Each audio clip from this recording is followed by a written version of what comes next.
नमस्कार दोस्तों, आज मैं आप सभी के समक्ष भाद्र मास की शुक्ल पक्ष की परिवर्तनी एकादशी की कथा प्रस्तुत कर रहा हूँ।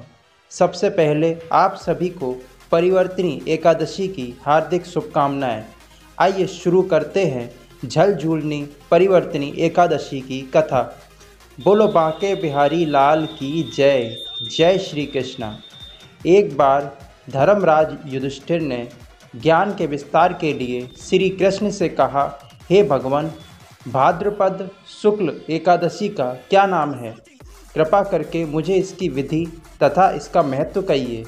युधिष्ठिर के सवाल का जवाब देते हुए भगवान श्री कृष्ण कहने लगे कि भाद्रपद शुक्ल पक्ष की एकादशी अति पावन, पुण्यदायिनी, स्वर्ग और मोक्ष को देने वाली एकादशी होती है, जो समस्त पापों का नाश करती है। इस अति उत्तम वामन एकादशी का महात्म्य मैं तुमसे कहता हूँ, तुम ध्यानपूर्वक सुनो। इसे पद्म एकादशी, परिवर्तनी एकादशी, जयंती एकादशी, जल झूलनी एकादशी अथवा ढोल ग्यारस भी कहा जाता है।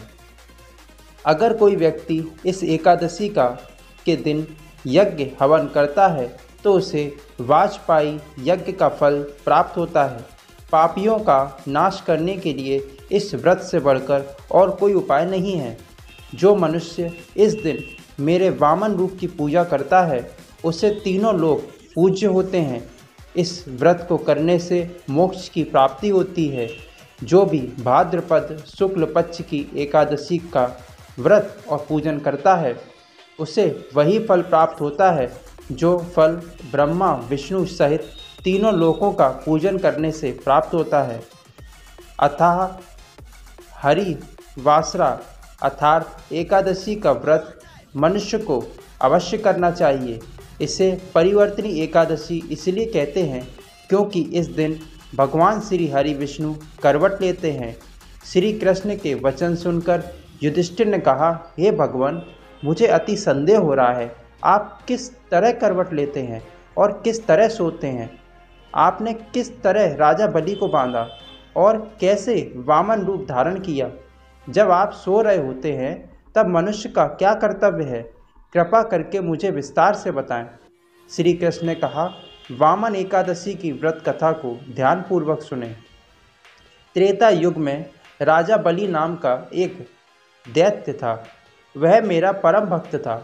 उसने मुझे प्रसन्न करने के लिए कई तरह के वेद सूत्रों के द्वारा मेरा पूजन किया था। साथ ही वह लगातार ब्राह्मणों का पूजन करता था तथा यज्ञ के आयोजन करता था, लेकिन वह इंद्रदेव को अपना शत्रु मानता था। यही कारण था कि उसने इंद्रलोक तथा सभी देवताओं पर आक्रमण कर अपना आधिपत्य हासिल कर लिया था। बलि से सभी देवतागण बेहद दुखी थे। ऐसे में वह सभी एकत्रित होकर भगवान श्री हरि के पास गए। बृहस्पति देव सहित इंद्रदेव प्रभु के निकट आ गए और नतमस्तक हो गए। वह वेद मंत्रों से भगवान श्री हरि का पूजन करने लगे। उनकी अर्चना से प्रसन्न होकर उनकी सहायता हेतु मैंने वामन रूप को धारण किया। यह मेरा 5वां अवतार था। वामन रूप में मैंने अत्यंत तेजस्वी स्वरूप से राजा बलि को परास्त किया।